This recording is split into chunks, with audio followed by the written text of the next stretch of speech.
Hi friends, எல்லோரும் எப்படி இருக்கீங்க? நல்லா இருப்பீங்கன்னு நினைக்கிறேன். நேற்று நைட்டு மீன் மார்க்கெட் போயிருந்தோம். மாட்டுத்தாவணியில் இருக்கிறது. எல்லா வகையான மீன் இருந்துச்சுங்க. ஆனால் நான் வாங்கினது சூரை மீன். நான் வாங்கி ரொம்ப நாள் சாப்பிட்ணுன்னு ஆசைப்பட்டேன், வாங்கினேன். இதை எடுத்து என் பையன் விளாண்டுக்கிட்டு இருந்தான். அப்புறம் ஒரு அக்கா மீன் வெட்டுற கடை போய், அக்கா இதை வெட்டி கொடுங்க, நல்லா கறி மாதிரி இருக்குமா, வெட்டி கொடுங்க அக்கான்னு சொல்லி நான் வெட்டி வாங்கிட்டு வந்துட்டேன். அவங்களோட 2 பொண்ணுகளையும் மார்க்கெட்டில் வந்து தங்க வச்சுருந்தாங்க. ரொம்ப சங்கட்டமாக போச்சு. அதோட மீனை வாங்கிட்டு வந்து கழுவி நல்லா வெங்காயம், மிளகு, சீரகம், சோம்பு, கருவேப்பிலை போட்டு அரைச்சி எடுத்துக்கிட்டாச்சு.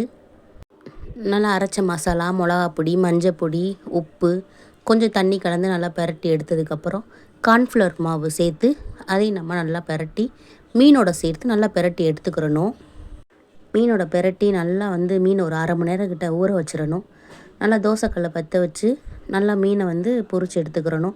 ஆனால் உண்மையிலே சொல்லக்கூடாதுங்க, சிக்கன் மாதிரியே இருந்துச்சு, நல்லா இருந்துச்சு. நீங்கள் வாங்கி சாப்பிட்டு பாருங்கள், எப்படி இருந்துச்சு கமெண்ட் பண்ணுங்கள். பாய். அடுத்த வீடியோ